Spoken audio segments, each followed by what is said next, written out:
Hello and welcome to In My Mug. This is episode 643 and the coffee we're going to be drinking today is Fazenda Inglaterra Canario Natural.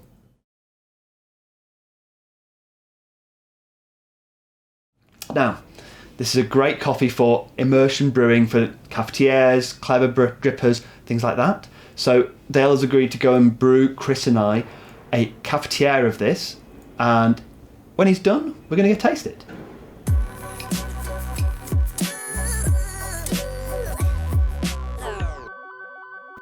We're back, and Dale has indeed brewed us some delicious Inglaterra Canario Natural that we're going to drink. Chris is going to pour it. We've got a amazing French press, and if you do this, the genie comes out.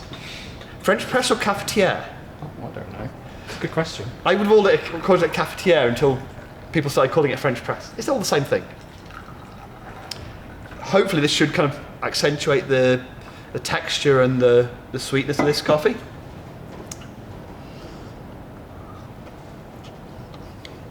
It's held its heat quite well. It's definitely still hot. And I get a lot of that, it gives it that texture, which this coffee has already got a lot of good texture to it. A lot of brown sugar for me. That sweetness is really there. A bit of chocolate as well. A bit of chocolate, a bit of Brazilian coffee, Brazil nut. A bit of walnut as well.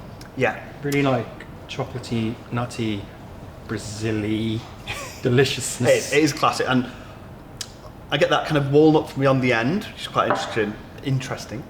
And unusual, like Canario is a varietal that, so this is a mutation of yellow bourbon. So it's a yellow fruit, it's very bourbon-like. Really see it in Brazil. It's pretty spindly, so it's not really well suited to the kind of higher altitude of it that's too exposed. And we often see a little bit of dried fruit there, and this year I'm not seeing it so much.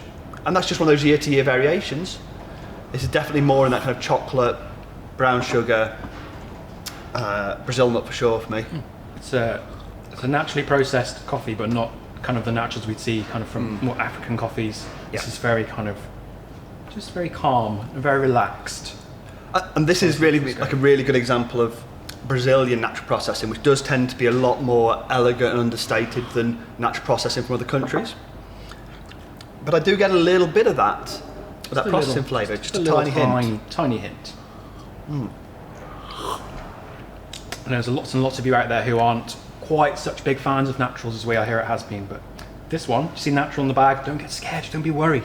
It's okay, it'll be alright. It's very delicious. Soft, easy, just another like real easy drinking. Yeah, absolutely. And complex.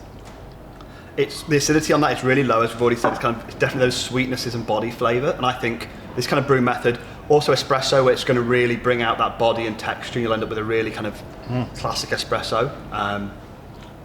If you go into filter method, you might find a little bit more acidity there, but it's still going to be really muted. I imagine as well this will be a good one to hold up against milk. If you're a person who likes milk, maybe even a little bit of sugar in your coffee as well, it's really going to kind of keep going, keep that flavour there.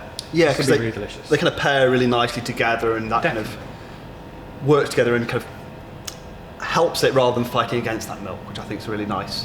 Definitely. Pleasant morning. I hope you've enjoyed this as much as we are. Amazing. And yeah, thanks so very much for joining us, and I hope we'll see you again next week.